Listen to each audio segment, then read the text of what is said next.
Ang title ng i-share ko sa inyo ay ang title ay Sow the Right Seed. Sow the right seed. Yan. The kingdom of God operates in the principle of sowing and reaping. Sa Genesis, ito'y nakasulat na kaagad. In Genesis 8:22, it says, "As long as the earth endures, seed time and harvest, cold and heat, summer and winter, day and night will never cease. Seed time and harvest, as long as the earth is there, it will never cease." This is a cycle. Seed time, then harvest. A seed that does not produce harvest violates the Word of God at hindi papayag ang Diyos na hindi bubunga ang isang seed. What is a seed? Actually, everything is a seed. Lahat. Kahit ang iniisip mo could be a seed. Ang sinabi mo could be a seed. Ang ginawa mo, ang binigay mo could be a seed na laging may aanihin. Magtanim ka sa sarili mo ng mga negative thoughts at aani ka ng mga negative na bagay. Magsalita ka ng magagandang bagay tungkol sa ibang tao at aani ka rin ng magagandang salitang sasabihin tungkol sa iyo. Kung gusto mo ng friends, taniman mo ng mabuting asal ang ibang tao at magiging kaibigan mo sila. Huwag magtaka kung hindi ka makabuo ng friendship. Huwag magtaka kung ikaw naman ay mahilig sa debate, ikaw ay palaaway, ni hindi ka ngumingiti, napaka-sensitive mo pa. Don't expect na ikiaani ng friends kasi ang mga tinatanim mo ay hindi pang-ani ng friends. So, everything can be a seed. Sabi ng Galatians 6 verse 7, "Do not be deceived. God cannot be mocked. A man reaps what he sows." A man reaps what he sows. Inaanin ng sino man kung ano mang kanyang itatanim. Napaka-powerful ng seed. Kaya kailangan mag-iingat tayo dahil a bad seed will produce a bad harvest. At huwag magpapalinlang. Huwag kang mag-expect na ang iyong bad behavior will have a good result. Huwag mag-expect na kung ikay tatamad-tamad, ay mamaya ikaw ay sasagana because ang iyong seed ay hindi akma sa gusto mong harvest. God will never be mocked. A man reaps what he sows. Ang ating seed ang nagpapasya ng uri ng buhay natin ngayon, lalo na bukas.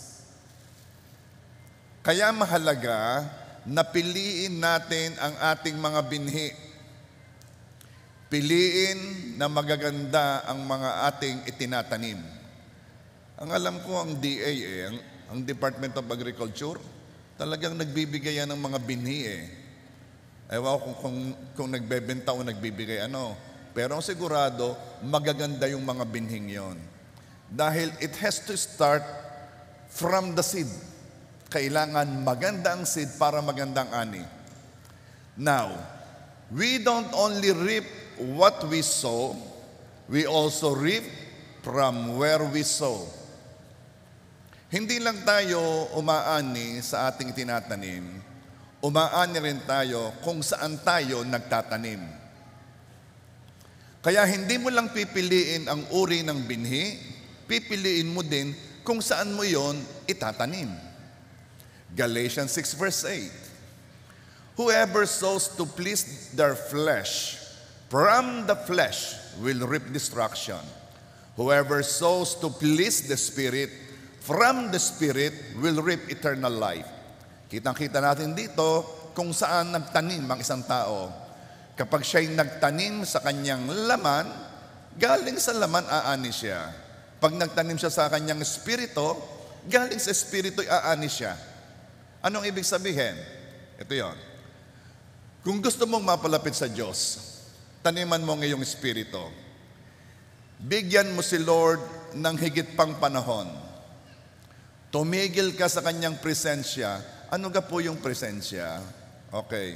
Presensya is a situation na ikaw ay nakatuon ang iyong isipan sa Panginoon. Kaya ikay nasa presensya ng Diyos. Tumigil ka sa kanyang presensya, sa kanyang salita, ng mas malimit at mas matagal. In doing so, nagtatanim ka sa iyong espiritu. Ang ganitong mga tanim ay umaani ng kalapitan sa Diyos. Kung sa laman ka naman magtatanim, pwedeng ganito. Ubusin mo ang iyong oras sa bisyo, sa FB, sa YouTube, sa entertainment, sa Netflix, sa gaming. At ikaw ay nagtatanim sa iyong laman. Ang ibang sinabi ko doon, hindi naman masama, no? Pero ang puntos, hindi iyon tanim sa espiritu. Kaya pipili ka lang kung alin ang gugutumin mo at ang iyong bubusugin. Kapag nagtanim ka sa espiritu, aani ka from the Spirit. Ikaw ay magiging discipline, mas malakas ka sa tukso, mas madali ang gumawa ng mabuti kasi nagtanim ka sa espiritu. Pag nagtatanim ka sa laman, nako, dalang-dala ka ng laman, dalang-dala ka ng mga emosyon. So, I have seen generous people. Mali nga lang ang lugar na ginugugulan nila ng kanilang generosity. Kapag nagtanim ka sa barkada ka rin aani. You will be popular in your barkada. You will be loved in that place and in that environment. Gusto ka nilang mga kasama kasi nagtatanim ka ng ano? Nagtatanim ka ng panahon sa kanila. Nagtatanim ka ng kwentuhan. Nagtatanim ka rin ng alak. Nagtatanim ka ng pulutan. So kung saan ka nagtatanim, doon ka aani. Kaya sabi ng Galatians, don't be deceived. Huwag kang magpapalinlang. Don't expect na ikay nagtatanim sa lugar na iyon, tapos nag-e-expect kang aani ka sa Diyos. Piliin mo kung saan mo gustong umani. Kapag nagtanim ka sa kaharian ng Diyos, sa kaharian ng Diyos ka aani. Piliin mo din ang quality ng iyong seed. Kaya ngayon, pag-usapan natin ang iba't ibang katangian ng seed. Number 1, consistent seed. We don't only reap what we sow or from where we sow, we also reap by how we sow. Tagalog. Hindi lang tayo umaani kung anong ating itinatanim, o umaani kung saan tayo nagtanim, umaani rin tayo sa paraan ng ating pagtatanim. Kung ang tanim mo ay paminsan-minsan lang, ang ani mo ay paminsan-minsan din. Kaya sabi ng Matthew 7 verse 2, and with the measure you use, it will be measured back to you. Sa sukat na ginagamit mo, doon ka rin susukatin. Ang frequency o ang limit ng pagtatanim o pagbibigay mo sa kaharian ng Diyos ay siya ring sukat ng pagbabalik ni Lord sa iyo. Again, Galatians says, don't be mocked. God cannot be mocked. Kung anong itinanim yun ang aanihin. So, anong ating gagawin? Karirin ang pagbibigay. Ito'y iniisip, pinaplano, at pinaghahandaan. Ako'y nakapanood ng basketball nitong sina Bukal Eric. Ito pala mga ito nagbibigay ng rubber shoes sa mga, talagang namimili sa lagay. Nakakatuwa naman, Parang ngayon mamimigay din yata Ano gang size na nga? Ano pinamimigay mo size? Size 9. Size 9. So, kung babae ka at size 9 ka, bigay mo sa asawa mo. So, kinakarir ang pagbibigay.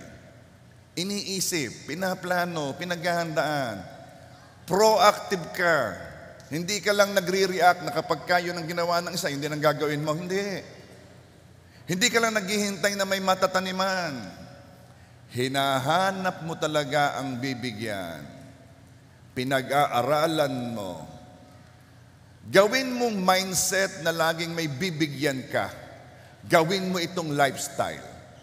Ngayon lang nangyari sa Rosario na binibigyan ang senior citizen ng 2,000 pesos each. At ngayon din lang nangyari sa Rosario na si Bukala LB ay naging presidente ng senior citizen sa Tikiwan. Uso na po ngayon ang maging presidente ng senior citizen. Kayo nga magsasali sa mga organization. Huwag kayong laging isolated lang. Join people. Sumama kayo sa mga tao. Huwag lagi ang kasama yung manok, baboy. Minsan hindi na inyo alam makipag-usap sa sa tao. Pagkausap mo yung tao, isasabihin mo oink, oink. Sabi ni Susan, oink, oink daw. Sumama sa SK. Marami bang SK dito? Taas nga kamay. Madami nga. Parang tumaas din ikaw sa senior citizen. So, anong ibig ko sabihin? Gawin nating lifestyle ang pagbibigay. Wala ho akong maibigay. Umikot ka sa bahay mo. Baka meron ka diyang gamit na matagal na diyang di mo namang ginagamit. Lagi mong iniisip baka may paggagamitan. Nabubulok na sa bahay nyo. Nabulok ng walang gumamit. Alam mo, ang pagbibigay ay lifestyle, iniisip niya kung sino ang kailangan noon. Sino makikinabang dito? Kasi hindi ko na ito nagagamit Kaya naman, ang taong kinakarir ang pagbibigay, hinahanap ang bibigyan. Laging merong nangangailangan ng ayaw mo. A person's trash could be a treasure to somebody. Tingnan mo ang closet mo. Laging merong diyang hindi mo na sinusuot.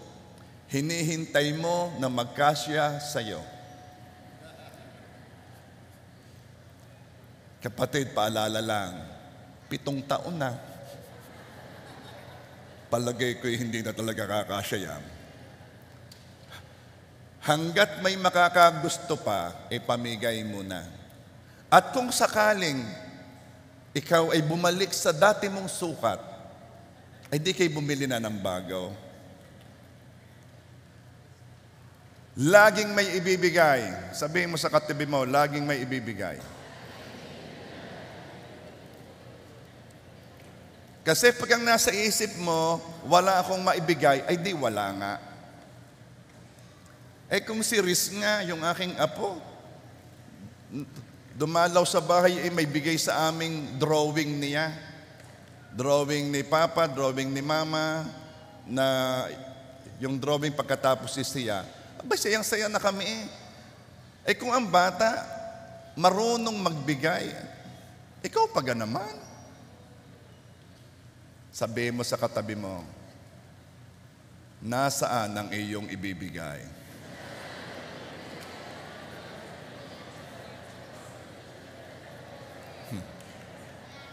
Bakit kanina doon sa laging may ibibigay, kaunti lang. Ngayon, nasa na yung ibibigay, mahaba ang kwentuhan. Okay. Number 2, quality ng seed. Kanina, consistent seed. Number 2, prompt seed. Yung prompt, ang sa Tagalog on time, kaagad. Ang seed ay lumalago lang kapag ito'y napatanim. Imagine kapag nagtatagal ang tigil ng binhi sa garapon o sa anumang lalagyan, nasasayang ang panahon. Kasi yung seed time and harvest ay may waiting period. May panahon pa ng paglago ang seed. Isipin mo kung yung seed na yan ay nagtatagal sa garapon, nagtatagal sa plastic, hindi napapatanim, sayang ang panahon. Panahon na sana ay lumalaki na, tumutubo na. Pero hanggat nasa plastic pa lang yan, hindi pa magsisimula ang paglago ng seed. We do not only reap what we sow, we also reap by how we sow. Listen, ang unang nagtatanim ay ang unang umaani. Simple lang naman Tingnan mo lang yung iyong kapitbahay kayo na malapit sa may palayan. Yung unang naghasik, siyang unang aani. Ang prompt seed ay umaani ng prompt harvest. Kaya kung nasa iyo na ang pantanim, ay itanim mo na agad. Huwag mo nang ininin, sayang ang panahon. I remember yung first Sunday na sinabi ko sa inyo na binibili na natin yung lupa doon sa harap. Gusto namin ni Melody na kami ang unang mag-pledge. Kaya sabi ko, next Sunday, ibibigay na. Halimbawa, Sunday na ito, in-announce ko. Sabi ko, next Sunday, magpe-pledge na tayo. Nagkanda kami. Yung medyo may dating na pledge. Ay, inako naman. Naunahan kami ng online member. Kayong mga online, nauna.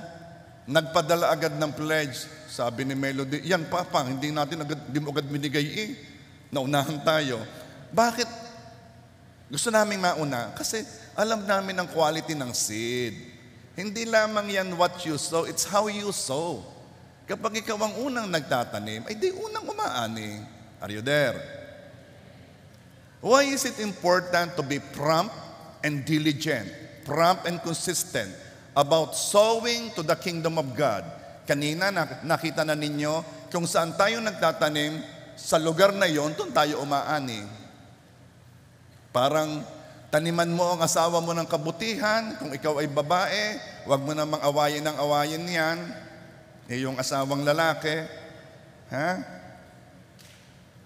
taniman mo ng pag-aalaga at pagkikare, aani ka coming from your husband. Kasi sa kanya ka nagtanim Are you there? Now, bakit mahalaga na prompt and diligent ang ating sowing sa kingdom ni God? Ganito yon. Ang madadala lang natin sa langit, of course, kung tinanggap mo ang Panginoong Jesus ng totoo sa puso mo, yung genuine, nagtiwala ka kay Jesus, na hindi ka kayang iligtas ng iyong mga mabubuting gawa, kailangan mo lamang umasa at magtiwala sa ginawa niya sa cross, na binayadan niya ang kasalanan mo at dahil doon, erase ang kasalanan mo, forgiven, at ikay nagtiwala kay Jesus, iyong Savior. Tinanggap mo siyang tagapagligtas, nanampalataya ka sa Kanya at dahil doon, nabago ang iyong espiritu, pinanganak na muli at nagkaroon ka ng relasyon sa Ama. Kung genuine ang pagtanggap mo sa Panginoon, ikaw ay langit o tagalangit. At ang madadala mo lang sa langit, okay, tuwing may namamatay, malimit na sinasabi, ay mas masarap na ang tayo niya ngayon doon. Of course, that's polite. Pero with the knowledge that we know, according sa Bible, hindi lagi, hindi automatic, kailangan ikaw ay may tagapagligtas Kailangan may dadaanan ka papunta sa langit. Kung ang dinadaanan mo'y relihiyon, hindi ka pupunta sa langit dahil walang relihiyon ang ibinigay ng Diyos upang ating ikaligtas. Si Jesus lamang at pangalan lang ni Jesus ang ibinigay sa atin upang ikaligtas.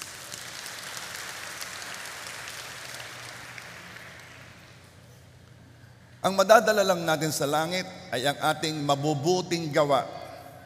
Meron niyang katumbas na reward. Kaya sabi, at napaka-generous magbigay ng Diyos ng reward. Yun ngang pagbibigay, ito nakasulat sa Bible yung pagbibigay ng tubig sa tao ng Diyos, sa man of God, sa servant ni Lord, ay may katumbas na agad na reward sa langit. Imagine, napakasimple noon. Now, isipin mo, yung mga gagawin mo pa para sa kaharian ng Diyos. Gaano katitindi ng reward noon? Ang madadala lang natin sa langit ay ang ating mabubuting gawa at ang mga taong na-touch mo para kay Kristo. Ang mga taong naakay mo, na-sharean mo, yan ang madadala mo sa langit. Kaya ang pagbibigay sa gawain ng Diyos ay nagbubunga ng kaligtasan at pagbabago ng buhay. Ang church ay nag-i-exist para doon. Ito ang trabaho ng church. Ang gawin, ang pinagagawa ng Diyos, ang mag-expand ang kaharian ng Diyos. The church who wins soul and make disciples, who feed the people with the word that translate to change lives, ay ang matabang lupa na dapat tinataniman. Again, uulitin ko, kung saan ka nagtatanim, doon ka aani. Kung sa barkada ka nagtatanim, aani ka sa barkada. Kung sa kaharian ka ng Diyos nagtatanim, aani ka rin sa kaharian ng Diyos. Our daughter church in Caloocan closed during the pandemic. The real reason why we closed it is because of the expenses. Masyadong malaki yung expenses, ay minsan naman ay hindi pwedeng magkita, minsan ay pwede, noong pandemic. Pero may mga church na nagpatuloy kahit pandemic. Actually, maraming churches noong pandemic ang nag-close. Just to tell you, kung bakit kailangan ang prompt at diligent na pagtatanim sa gawain ng Diyos. Dahil ang church lang ang kumikilos intentionally para gawin ang pinapagawa ni Lord. Okay, siguro na may alam na ninyo, pero akin ding sasabihin, for those who doesn't know yet, tayo ay nag-open ng ating... Okay, dati na tayo may mga daughter churches, mga stable na yon. May mga pastors din tayong pinadala sa mga church na nag-retire ang pastor o nawala yung pastor. Pero yung mga church na talaga tayo ang nagbukas, ay ang Padre Garcia, ang Kainta. Pero tayo nagbukas din sa JA1 Legazpi City sa Albay. And then, nagbukas tayo ng JA1 Ligao City sa Albay. At alam ninyo, nagbubukas tayo sa isang bayan sa Albay, isang malaking bayan. At nandoon na si Topper, kanyang minamanmanan sa gitna ng bagyo. At nagsisimula na siya, hindi ko maano yung pangalan Iba kasi, Piodoran. At tayo nagsisimula, why are we doing that? Kasi yan ang trabaho ng church. It is the reason kung bakit kailangan ganito yun Don't expect na gobyerno ang gagawa niyan. Talagang nakasulat sa Constitution ang separation of the church and the state. Meaning, hindi pwedeng maglagay ng budget ang munisipyo para ipagpagawa ng ating simbahan. That will violate the Constitution. Hindi tayo pwedeng pumunta kay congressman at magpagawa ng covered court. Hindi. Hindi rin nagpapagawa ang San Miguel Corporation o ang Ayala Corporation ng church. Sino at hindi rin nagpapadala ng misyonaryo o missionaries para mag-open ng churches ang Globe o ang Smart. No. Nag-i-exist sila para kumita. Yun ang kanilang layunin. So, sino ang magpapagawa niyan? Sino ang magkikilos for the expansion of God's kingdom? Ang church, ang Christian, tayo yun. Now you understand why sowing must be prompt and diligent.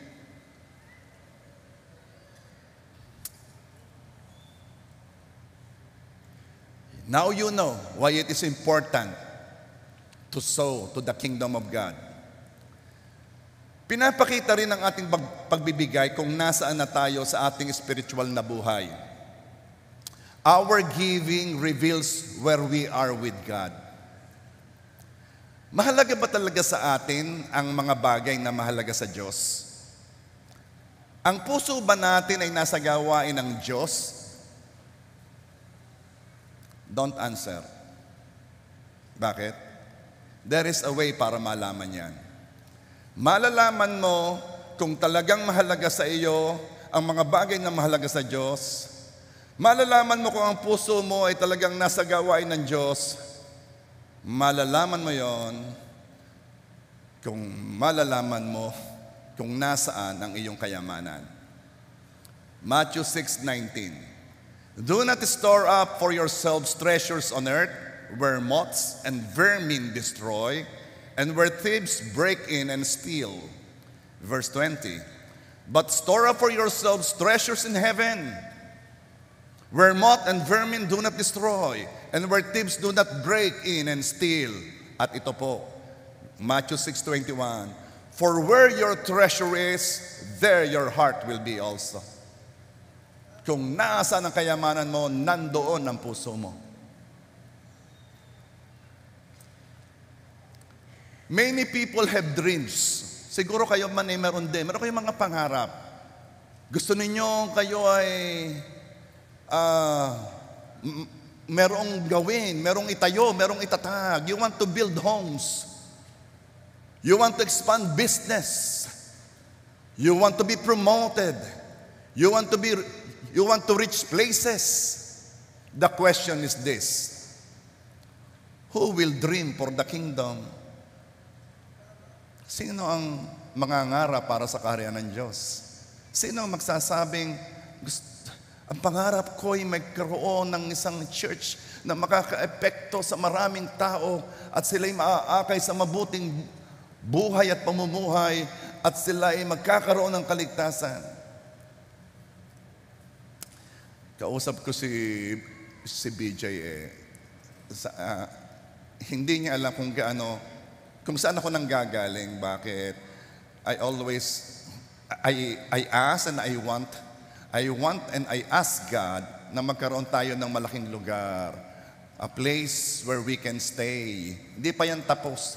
Yan ay magkakaroon pa diyan ng mga sitting places, meron pa diyan lugar where you can stay.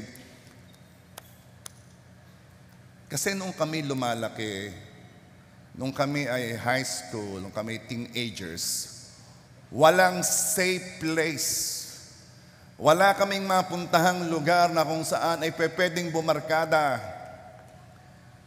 with people who is somehow ang values ay yung bang maayos, yung bang ang gusto ay gumawa ng mabuti at mapalapit sa Diyos. Wala eh. Nung mga panahon namin, gusto namin bumarkada, ang talagang mababarkada mo inuman. Naghahanap naman ako nung yung medyo clean, wala talaga. Kaya sabi ko, Oh, I pray that I want to provide a place for young people where they can do their thing, you know. May nakita ba kayo dito, mga batang nakaikot na nagiinuman? Mga youth na nagsisigarilyohan o nagpapanuntukan? Baka sa labas, pero dito hindi. Gusto ko mag-provide. Why? Because that's my dream. That's my ambition. Kaya ang tanong ko, who will dream for the kingdom? Sino mangangarap para sa kaharian? Because all of us here and even all the people outside have their own dreams. Rich places, build something, expand something. Who will think of the kingdom?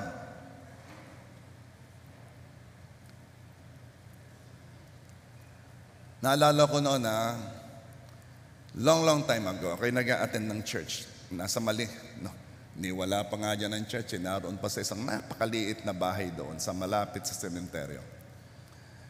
At meron noong lot project. It's not even the lot in Rosario. Bumibili pa noon ng lupa ang main church, ang Batangas. Ako'y nag-pledge na, ako'y nagbigay na. Pero my heart was touched. When I heard na may ibang party na interesadong bumili ng lupa na binibili ng church, at alam mo, gagawin daw na warehouse ng beer. Sabi ko, talaga namang obvious na obvious Labanan talaga ng darkness at saka ng liwanag Nakapagbigay na kami, pero nagbigay ulit ako. Bakit? Kung ang puso mo'y nasa kaharian ng Diyos, your treasure will also be there. Our giving reveals where we are with God. So, a consistent seed and a prompt seed. Punta tayo sa number 3. A cheerful seed. 2 Corinthians 9 verse 7. So let each one give as he purposes in his heart, not grudgingly or of necessity, for God loves a cheerful giver. Mapapansin mo, ang katangian ng nagtatanim o ng sower ay siya ring nagiging katangian ng kanyang tanim o ng kanyang seed. Dahil ang sower ay cheerful, ang kanyang seed ay cheerful also. Alam mo sabi dito, God loves a cheerful giver. Ano ibig sabihin? It did not say God likes a cheerful giver. No. It says God loves a cheerful giver. Bakit? Ramdam ng Panginoon ang tanim o ang seed na masaya. And He loves it. Again, nasaan ang puso mo? Kasi hindi ka magiging masaya na magbigay sa gawain ng Diyos kung ang puso mo ay wala sa kaharian ng Diyos. Meron kang binibuild na iyong kaharian at doon ka masaya pag doon mo dinala ang iyong treasure. So, don't expect na magiging cheerful ka. Kasi ang iniisip mo, kapag nagbibigay ka sa Panginoon, ay naaagawan ang talagang siyang laman ng puso mo na gusto mong paglagyan ng treasure mo. Mahirap maging cheerful kapag hindi ang kaharian ng Diyos ang treasure mo. Mahirap maging cheerful. Dala ng seed ang puso ng taong nagbibigay.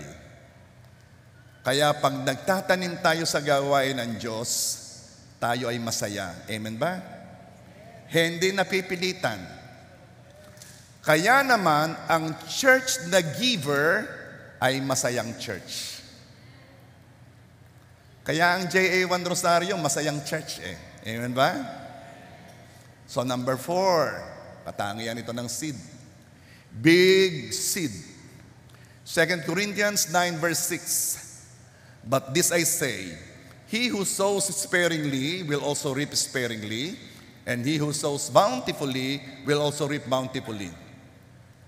Ang problema sa Christian, Nag-e-expect sila ng malaking ani, gayong maliit naman ang kanilang seed.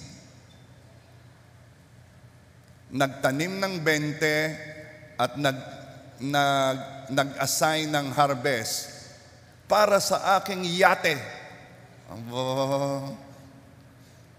Hindi akma ang iyong seed. Kailangan tayo ay nag-grow sa ating pagtatanim. Kaya ang itinuro ni Jesus na pagbibigay ay percentage. Ayon sa ating tinatanggap, it moves depending on how much we receive. Para talagang nag-grow tayo sa ating pagtatanim. Tithes lang yon, wala pa doon ang offering. Kung ikaw ay wala ng issue sa church, and praise God, I know wala kang issue sa church, sa tithes. Amen ba? Hindi ka pa generous. Generosity starts after the tithes. Gusto nating maka-breakthrough. Gusto nating tumanggap ng pagpapalang hindi pa natin nararanasan dati. Amen ba? Gustong-gusto nating dumating na yung ating pinananampalatayanan. Amen ba? Let me ask you, why not ikaw ay mag-breakthrough din sa iyong pagtatanim? Why not makapagtanim ka nang hindi mo pa rin nagagawa dati? Why not kapag ako'y nagde-declare ng, halimbawa, magde-declare ako, ikaw ay tatanggap ng sasakyan. And then magtatanong ako, kanino yon? Anong sinasagot ninyo? Magsasabi ako ng bahay. Kanino yon? Anong sinasagot nyo? Magde-declare ako ng makakapag-travel sa abroad. Kanino yon? Anong sinasagot nyo? Why not? Pag ako'y nagtanong ng kanino yon, ang isasagot mo, akin yon, ako ang magtatanim. Why not mag-breakthrough ka? Nagmagawa mo yung pagtatanim na hindi mo nagagawa dati at hindi mo akalaing kaya mong gawin.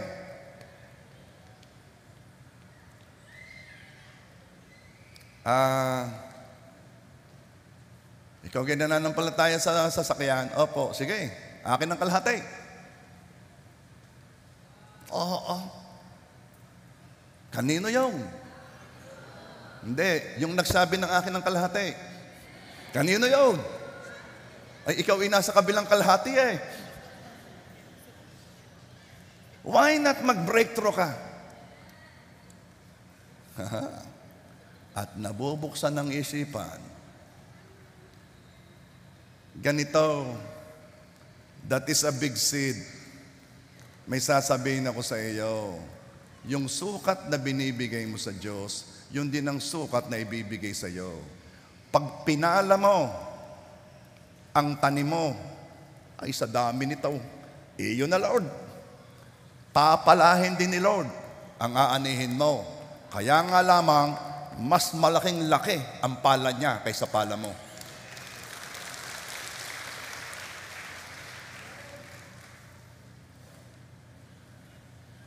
So, number 5, sacrificial seed. Ang sacrificial seed ay kumukuha ng atensyon ng Diyos. Ito yung mga Isaac. Yung sobrang laki, sobrang sakit, at ang katumbas naman nito ay sobrang laki na ani. Paano malalaman kung ang tanim ay may sakripisyo? Kapag masakit. Paano malalaman kung talagang sobrang sakripisyo? Pag matinding sakit.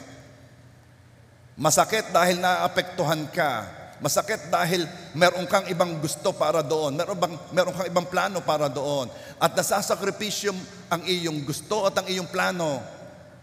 Ari pang sanjup ko Ito'y pang samgyup ko Sige na nga ari panggala ko ari pambili ko ng kotse, ari pangdan ko sa kotse At ito ang nararamdaman ng mga taong nagbibigay sa Panginoon ng sacrificial offering.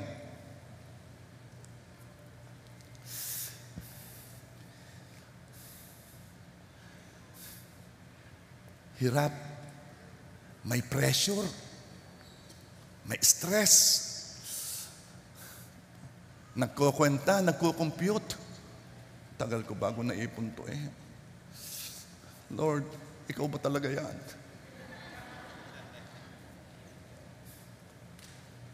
Pressure. Sabihin mo, pressure. Pero itong mapapansin mo, once na ibigay mo, once na itanim mo, biglang nawawala ang pressure sa nagtatanim.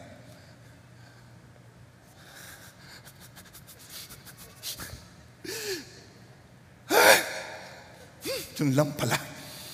At ano nangyayari? Napapalitan. Napapalitan ng freedom. Bakit? Kasi naipakita mo sa sarili mo na hindi ka pag-aari ng pera mo. Na ikaw ang may-ari nito. Alam mo, hindi ito masyadong naunawa ng iba eh. Merong nagsabi, kasi meron kasi mga taong miser. Alam ba yung miser? Yung sobrang kuripot, kahit sa sarili ay kuripot. Yung talagang hindi bibili ng damit, lalaban na lang ng lalaban yung kanyang damit hanggang magato. At pagka talagang pag nagato na, susulsihan, isusuot ulit. Ba't ako bibili pa, di ba? Yan yung sapatos ay butas na, ipapadala lamang sa magagawa ng sapatos at lalagyan ng yung gulong para talagang matibay. Miser, meron naman pera. At sabi niya, ay hindi ako tutulad sa mga yan. Sobrang tipid. Ayaw gumastos kahit sa sarili na. Hindi ako magpapaalipin sa pera. Kaya itong pera'y gagastusin ko. Sabi ko, teka, parang may mali yata doon. Okay. Maaaring hindi siya miser, pero alipin pa rin siya ng pera kasi pinalitan lang niya ang anyo ng pera. Dati, ang pera ay anyong papel o anyong bankbook. Ngayon, ito'y anyo ng steak, anyo ng iPhone, anyo ng ticket sa eroplano. Napalitan lang yung anyo. Ang tunay na hindi alipin ng pera ay siya na willing mawala ito sa kanyang kamay. Hindi lang mapalitan ng anyo, kundi ito'y ibigay sa iba. Now you can tell your money, hindi mo ako alipin. Hindi mo ko kontrolado. Ikaw ang kontrolado ko. Ikaw ang servant ko. At once na itanim, nawawala ang pressure sa nagtatanim at napapalitan ng joy. Joy with anticipation for the harvest that your seed will give you. Kaya ang nananampalataya, masasaya yan. Alam nilang merong niluluto. Alam nilang merong silang ano ang tawag pag nasa tungko? May nakasalang. Alam nilang may nakasalang sila. It's just a matter of time. Maluluto yon, kakainin yon. At habang sila'y naghihintay na yun ay maluto, sila'y masaya. Bakit? May tanim ako eh. At hindi pwedeng hindi aani ang tanim. Because it will violate God's word. Hindi papayag ang Diyos na merong salita na yan na hindi gagawain ang dapat itong gawin. Nakasalalay ang kanyang pagiging Diyos sa kanyang salita. As long as the earth endures, seed time and harvest will remain. Hanggat may lupa, yung tanim mo, aani yan. Now, ang tanong, yung pressure noong nagbibigay kanina, saan pumunta? Lumipat sa seed. Ang akala ng seed ay okay na siya bilang isang seed. Hindi niya alam na yung pagiging seed niya ay hindi yun ang kanyang destiny. Siya ay nakadestined, nakalaang maisakripisyo at mamatay. Ang seed na ang may pressure, pressured siyang bumunga para sa nagtanim. At kailangang mamatay siya bilang isang seed para mangyari yon. Imagine kung anong nasa loob ng maliit na seed. Isang maliit na seed, ang nasa loob niya, isang malaking puno ng mahogany. Nakita na ganinyo ang buto ng mahogany. Napakaliit. Sa liit noon, nasa loob pala niya yung malaking puno. Imagine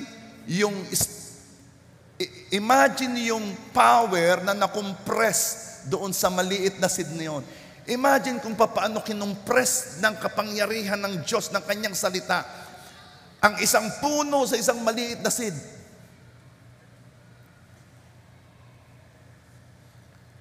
Paano yung nagkasya doon? Pero ito yon. Ang akala ng seed, maliit lang siya. Ang binhi na nasa garapon ay walang ka-pressure magbigay ng harvest. Okay lang si seed, no pressure. Pero oras na mapatanim na si seed sa lupa, ang pressure ay nagsisimula na kaagad. Nararamdaman na niya na may nangyayari sa kanyang loob, may pumipigla sa loob, may nababagong anyo, may gustong lumabas at mamaya ay nasira na ang kanyang pagiging seed dahil may umusbong na kaunting maliit na dahon na habang ito'y nagtatagal ay lumalaki at yung seed ay namatay na sa pagiging seed. Hindi na siya seed. Siya ay nagiging puno, siya ay lumalaki at nalimutan na si seed. Hindi nakita si seed. Nasakripisyo na siya. Namatay na siya. At kapalit noon ay may lumalaking puno. Paltan natin ang mahogany ng mangga. At mamaya, nagbibigay na ng maraming bunga ng mangga ang malaking puno. At mamaya pa, yung maliit na seed, hindi na siya seed na lang. Isa siyang punong nagbibigay ng maraming ani.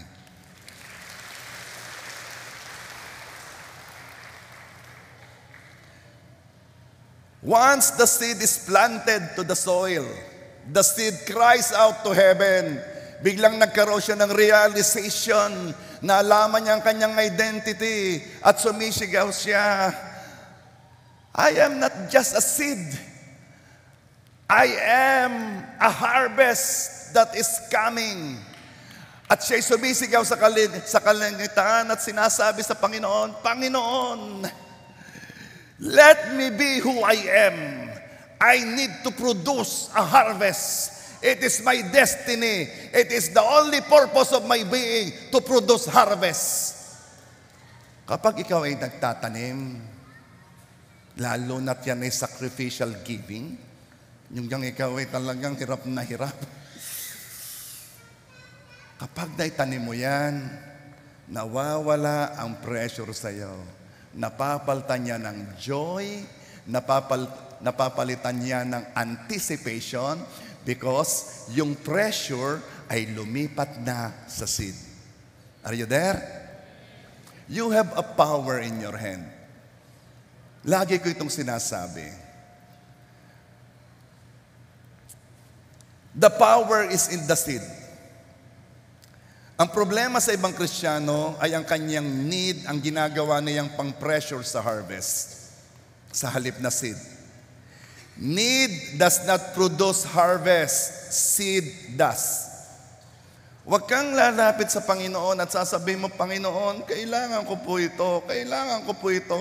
Well, ang Diyos ay nagpapaulan sa mabuti at sa masama, siya ay mapagbiyaya, at talaga naman siya nagbibigay ng biyaya.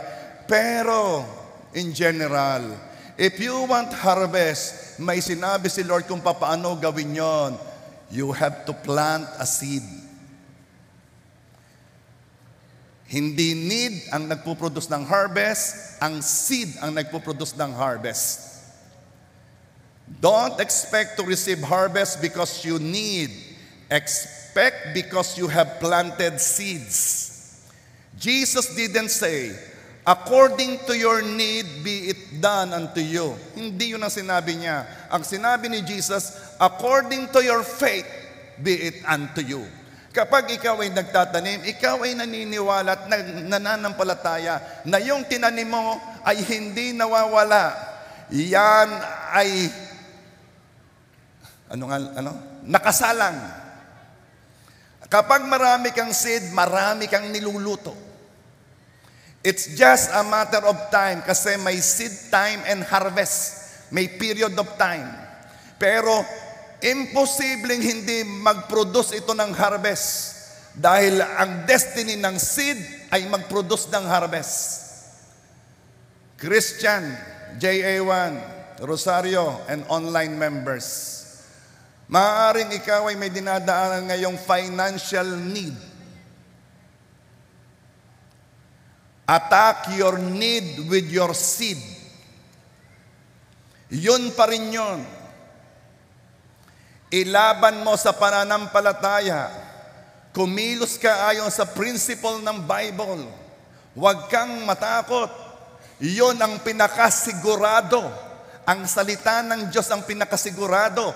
Because everything else will fail, but His word will remain.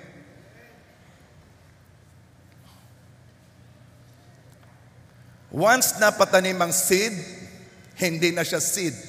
Siya ay investment. Sa ganda, sa limit, sa laki, at sa dami mong tanim, magpipilit ang ani na pumunta sa iyo. Kahit sa mga paraang hindi pangkaraniwan, tulad ng pera sa bibig ng isda na nakuha ni Peter, tulad ng isang araw ni Joseph, na in one day, siya'y na-promote, coming from the jail, in one day, ay nasa palasyo, at second lamang to Pharaoh. Meron kang gustong marating, may gusto kang maabot. Gandahan mo ang iyong tanim. Because all throughout si Joseph, ay nagtanim ng magagandang seed. Naging mabuting katiwala ni Potiphar. Hindi nagtanim ng galit, hinanakit sa kanyang mga kapatid na nagbenta sa kanya. Hindi nagtampo doon sa baker at doon sa cupbearer. Naglingkod saan man siya mapapapunta. Nung siya'y nasa jail, naglingkod siya doon. Laging magagandang seed, consistent. And there is this one day na siya ay tinaas ni Lord, galing sa bilangguan, nilagay sa palasyo, pangalwa lamang sa hari. Magpupumilit ang ani mo. Magpupumilit. Dadaan yan hindi lamang doon sa pangkaraniwang dinadaanan. Pag talagang marami ka ng tanim, pag consistent ka sa pagtatanim, kung malaki ang tanim, at lalo na kung sacrificial ang tanim, humanda ka, magpipilit ang ani. So, dulang ipadala ng Diyos sa iyo na ang gagamitin ay mga uwak na dadalhin sa iyo sa kuweba. Dala ang pagkain, dadalhin ka ng Diyos sa lugar na may tubig kahit mayroon noong tagtuyot. Ang iba'y nahihirapan, ikaw ay hindi. Ganyan ang gagawin ng Diyos. Pagka siya'y nagpaani, pipilitin niya na ito'y pumunta sa iyo. Kanino yun? Kapag ikaw ay nagtanim dahil imposibleng hindi aani ang tanim, magpupumilit ang ani, na yan ay pwedeng lumabas sa pamamagitan ng nangyari sa isang balo.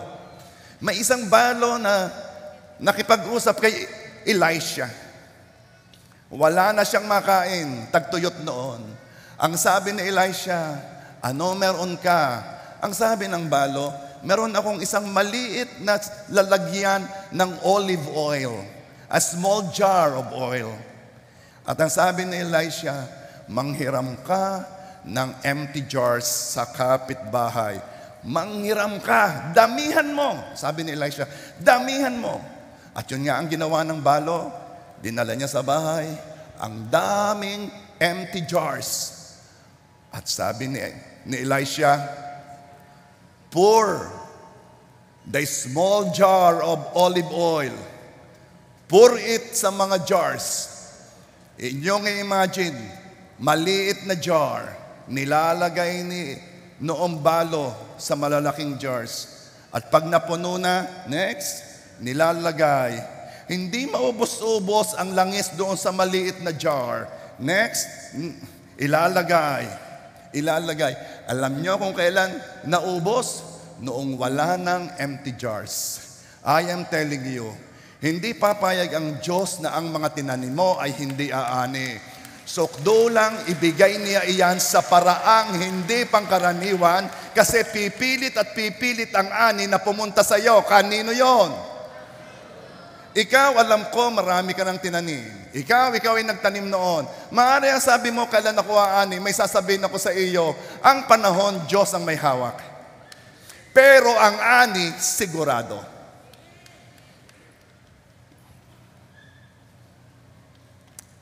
Now, meron lang akong bibigyan sa inyo ng nakakapag-isip ito eh. Bakit ang sinabi, seed time and harvest? Genesis 8:22. As long as the earth endures, seed time and harvest will never cease. Bakit hindi seed time and harvest time? Bakit seed time lang and harvest? Bakit ang pagtatanim ay may time pero ang harvest ay wala? Tanungin ko kayo, saan lang ba may time? Okay. Sa langit ba may time? Wala. Hindi mo kailangan ng wall clock sa langit. It is a place na walang time. Hindi ko ma-picture yun kasi hindi pa natin nararanasan yun. Sanay tayong mag-operate dito sa mundo na tayo ay under ng space, matter, time. Yung ibang dimension where God is, walang time doon. Okay. Seed time and harvest. Sa lupa may time, kaya seed time. Dito ka sa lupa nagtatanim. As long as the earth endures, seed time and harvest will not cease. Now, alam mo ba kung hanggang saan ang iyong harvest? Kung sa kaharian ka ng Diyos nagtatanim, ang harvest mo ay hindi lang panlupa, ang marami diyan abot hanggang walang hanggan, doon sa walang time. Kaya seed time and harvest, no time. No wonder lahat ng mga tanim mong mabubuting gawa ay dala mo sa langit. Dala mo pa rin ang reward, dala mo pa rin ang harvest sa walang hanggan. Oh church, be wise. Be wise. Look according sa perspective ng Diyos. Tingnan mo ayon sa pananaw ng Diyos. Huwag mo lamang targetin ang ani sa lupa. Yes, meron. Pero gusto kong sabihin sa iyo, ang maraming ani ay dire-diretso pa, ang maraming ani ay nasa walang hanggan.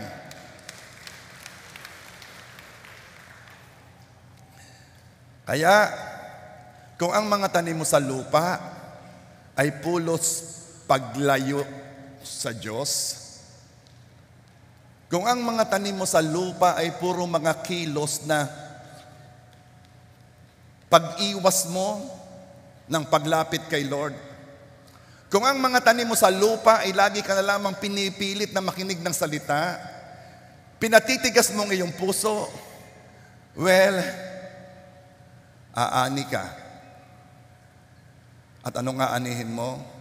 Walang hanggang kalayuan sa Diyos.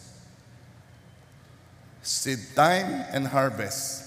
Pero kung ang tanim mo dito sa lupa ay sa kaharian ng Diyos, sa mga bagay na nagpapalawak ng paghahari niya sa lupa, aani ka dito hanggang sa walang hanggan.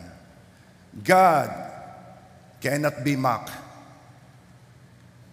You will reap whatever you sow.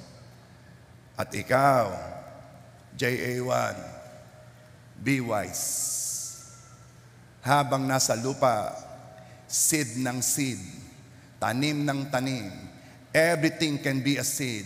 Tanim ng mabuting asal, tanim ng mabuting gawa, tanim sa kaharian ng Diyos, at matatranslate yun into treasure in heaven. Are you there? Now, again, we don't walk by sight, we walk by faith. And according to your faith, be it done unto you. Papaano nagiging ani ang seed? Sasamahan mo ng faith. Huwag kang magsasalita against your seed. Huwag mong sasabing, ako'y basta makapagbigay. Wala na akong hinihintay na kapalit. Ay, siya ka. You are talking against your seed. Alam ng seed ang kanyang destiny to produce harvest. And kaya wag mo siyang kukontrahin. Wag mong sabihin, basta ako'y nakapagbigay. Yun ang ayos, wala na akong hinihintay na harvest. Then, kung ayaw mong maghintay na harvest, yung harvest mo sa seed mo, ibigay mo sa katabi mo. Why? Seed time and harvest. Sa period of time na naghihintay, ikaw ay nananampalataya. Sinabi ko sa inyo noon, gusto ko ring sabihin pa rin hanggang ngayon, gusto kong pumasok sa puso mo. Nadaan ang panahon, manampalataya ka man o hindi. Kaya ikay sinasabihin ko, panampalatayanan mo na habang dumadaan ang panahon para yung seed mo ay ma-turn into harvest. You know what you're hearing? You're hearing wisdom. You're hearing principle of the Bible. It is what will make you wise. And if you will operate sa principle na ito, it's just a matter of time. You will harvest what you sow. Amen? So, sino na dito ang gustong umani na? Sinong naniniwala na siya'y makaka-breakthrough? Sinong alam na ang Diyos ay hindi kailanman magsisinungaling? He will never lie. Hindi niya yun karakter. Pag siya'y may sinabi, yun yun. As the earth endures, seed time and harvest will never cease. The more you give, the more you receive. He who sows sparingly will reap sparingly. He who sows bountifully will reap bountifully. Napakadaming principle, napakadaming word ng Bible na hindi mo na pwedeng baliwalain. Ito ay makapangyarihan, ito ay nangyayari. Sino dito ang may need? Sino ang matagal nang ikaw ay nangungupahan, gusto mong ikaw ay meron ng sariling bahay?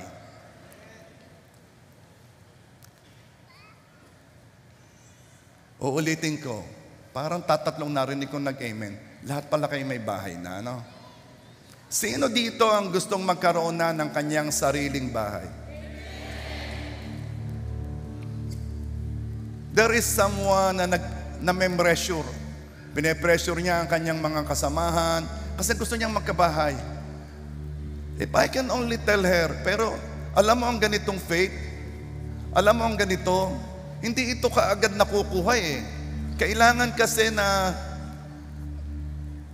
you will hear and hear and hear para ito'y pumasok sa puso. Pag ito'y sinabi mo sa baguhan, baka mapatawa eh. Hindi niya ito gets. Kasi kailangan mabuo yung pananampalataya.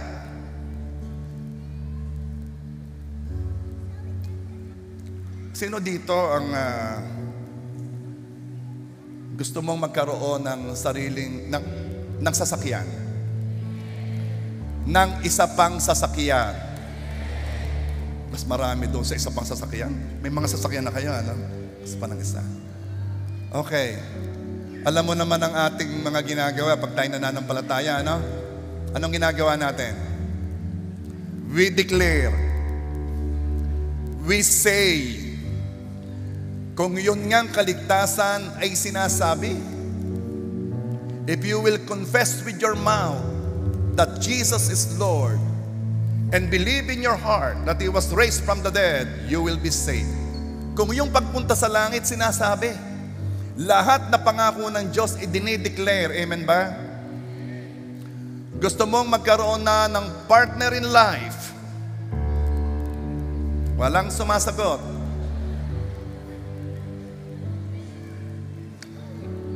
Amen nga lamang hindi pa masabi.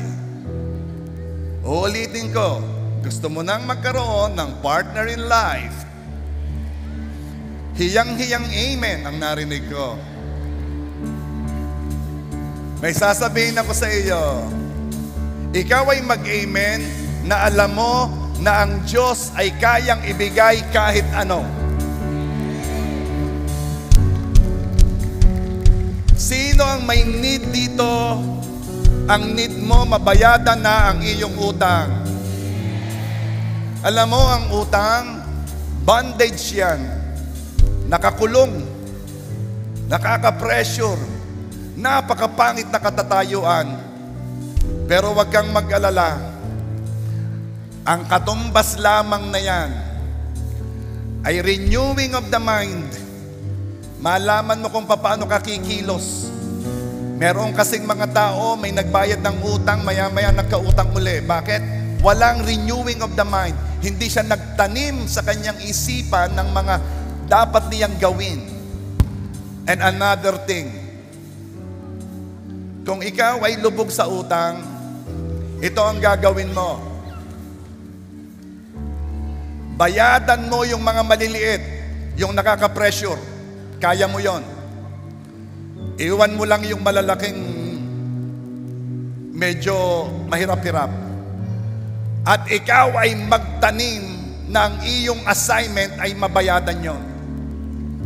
Magtanim ka rin na sabihan mo na ang iyong gustong ani ay mapaltan ng iyong isipan na laging hindi ka makapanampalataya, naiinip ka, gusto mo laging mangutang. Ikaw na gustong bumili ng sasakyan at akala mo'y hindi ka makakabili ng sasakyan nang hindi cash at lagi kang mangungutang, may sasabihin ako sa iyo, panahon na para itaas mo ang iyong pananampalataya. At ako'y magdideclare, ikaw ay magkakaroon ng sasakyan na hindi mo inutang. Kanino yun?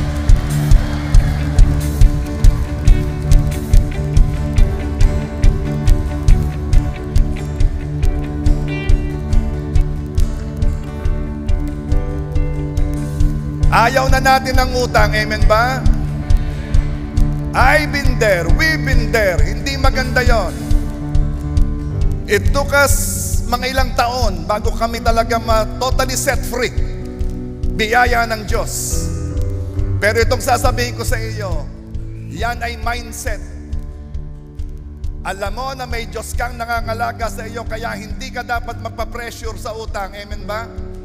Kayang ayusin niya ng Diyos. Just live one day at a time.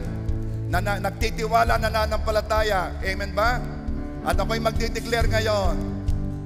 I declare, lahat na gustong makalaya na sa utang, mabayadan ang utang, ngayon, I declare, bayad na ang utang mo at hindi ka na uli mangungutang. Kanino yon? Kanino yon?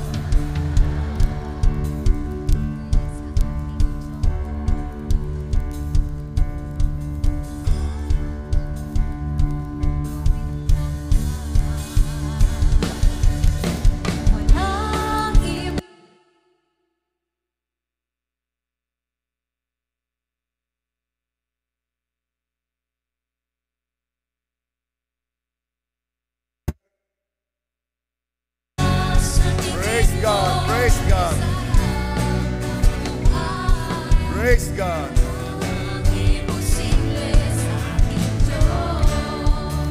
Ang pangako ng Diyos sa atin, Christian, anak ng Diyos, mga iniligtas ng Diyos, ikaw ang magpapautang, hindi ka mangungutang. Kanino yon? Kung sa isip mo, kailan kaya mangyayari yon, may sasabihin ako sa iyo, at that time na ako ay lubog sa utang, hindi ko rin alam kung paano mangyayari yon. Pero may sasabihin ako sa iyo, kapag ikaw ay nagtanim at nagtanim, pipilitin ang aning pumunta sa iyo kahit sa iba't ibang paraan. Kaya uulitin ko, ikaw ang magpapautang at hindi ka mangungutang. Kanino yon? Kanino yon?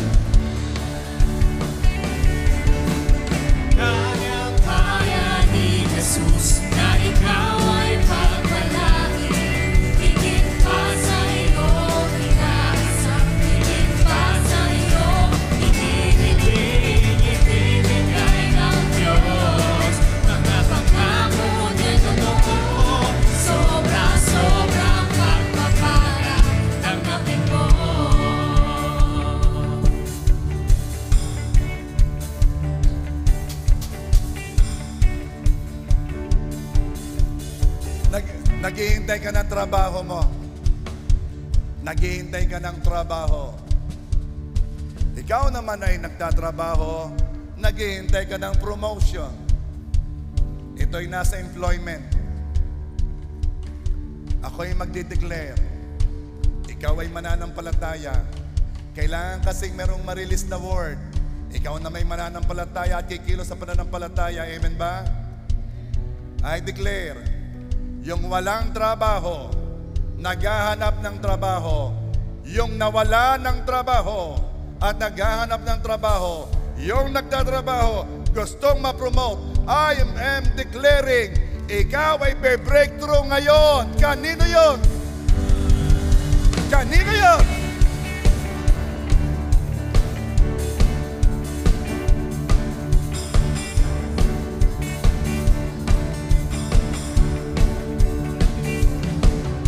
Walang imposible sa ating Diyos.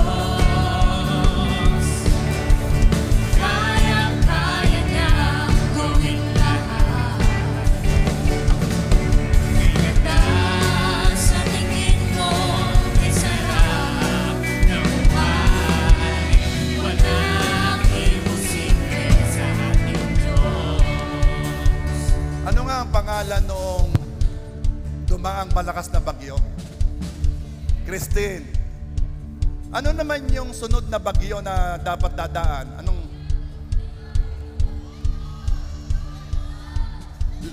Leon. Okay. Alam mo ba yung Leon? Malakas din bagyo. Papasok din sa atin. Alam mo bang lumipos? Alam mo bang nawala? Sabi ko, kung ang bagyo napapalipos ni Lord, ayan pa nga naman pagpapalang, hindi ayusin ang direksyon, hindi ayusin ang pupuntahan. Amen ba? Humanda ka. Lagi na lamang pinag-uusap ay bagyo. Ngayon, bibigyan natin ng magandang kahulugan ng bagyo. Ako'y nagdideklara, bagyo ng pagpapala. Ngayon!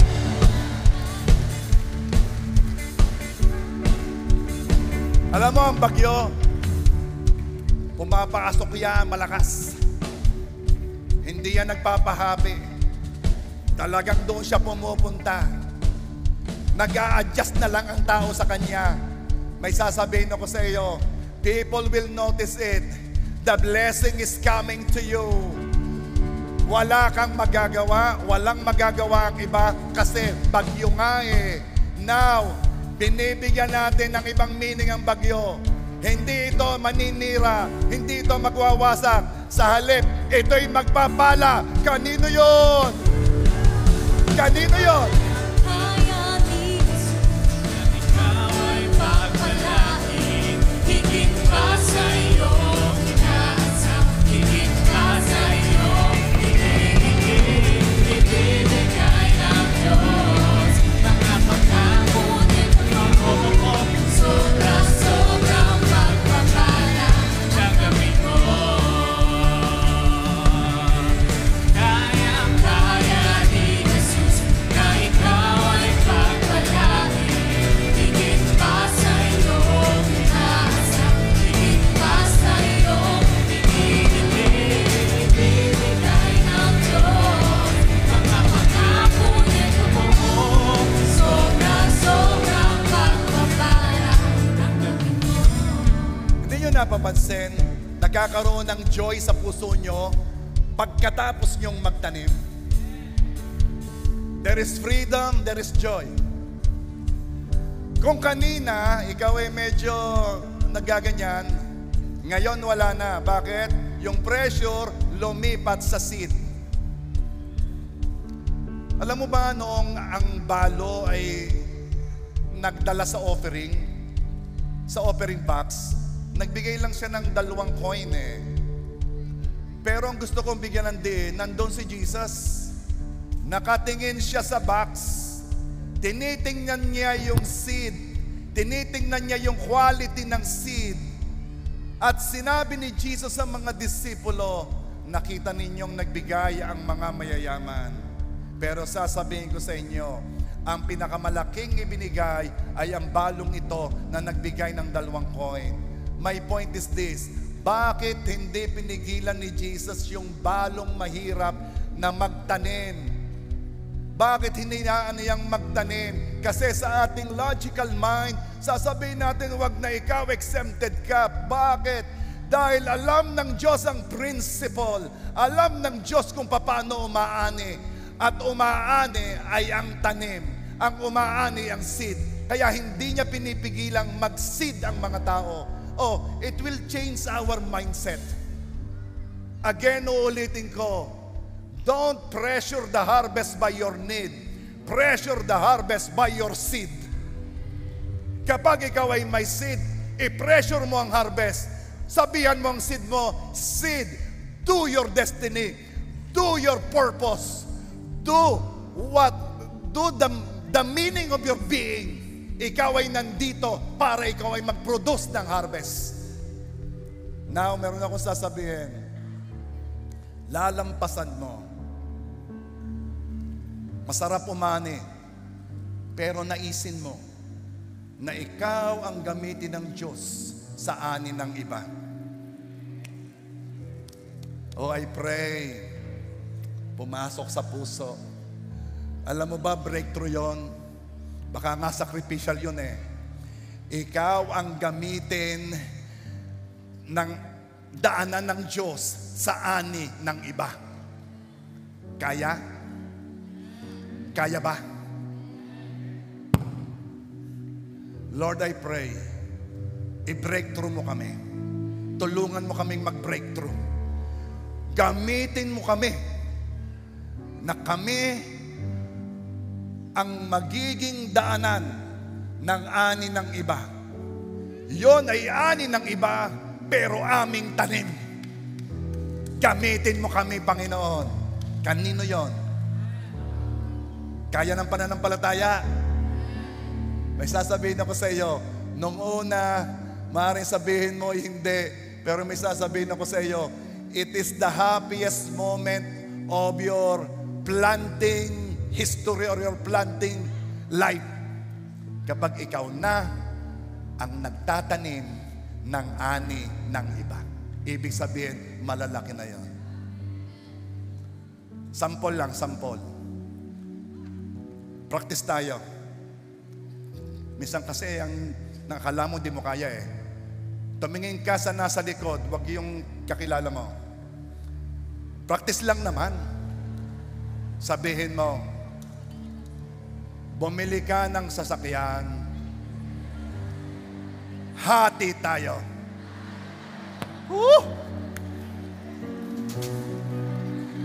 Kanino yun? Kanino yun? Kausapin mo rin. Practice lang para nakakala kasi hindi kaya eh. Okay.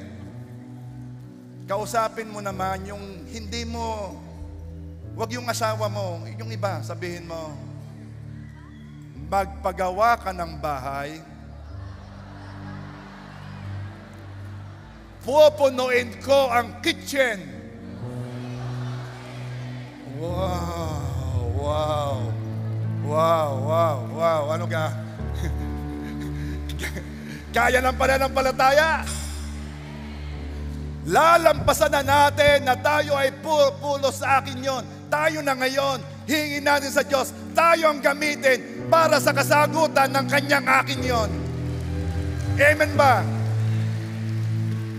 Woo! Isa pa. Isa pa. Kunwari lang ha. Practice lang. Kung tutotohanin mo, breakthrough ka. Sabihin mo sa di mo kilala, sabihin mo, magkano ang utang mo? Wag ka na sasagot, wag ka na sasagot. May sasabihin ka ulit, sabihin mo, babayadan ko ang kalahati.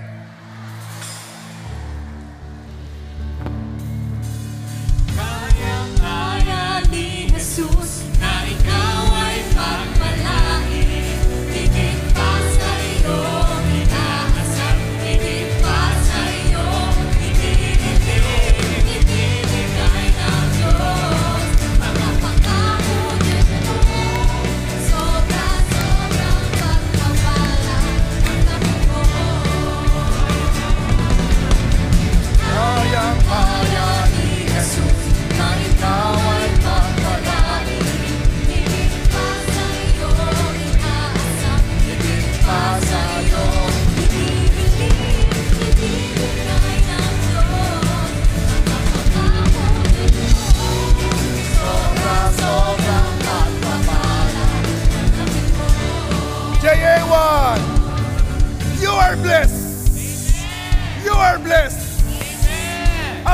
abundantly blessed. Ikaw ay pinagpala. Higit na pinagpala. Kaya ni Jesus na ikaw ay pagpalain. Higit pa sa iyong inaasam, higit pa sa iyong ibibigay ng Diyos. Mga pagkakaulit mo, sobra pagpapala ang damit mo. Last time, umapir ka lang sa 3 tao, sabihin mo, you are blessed.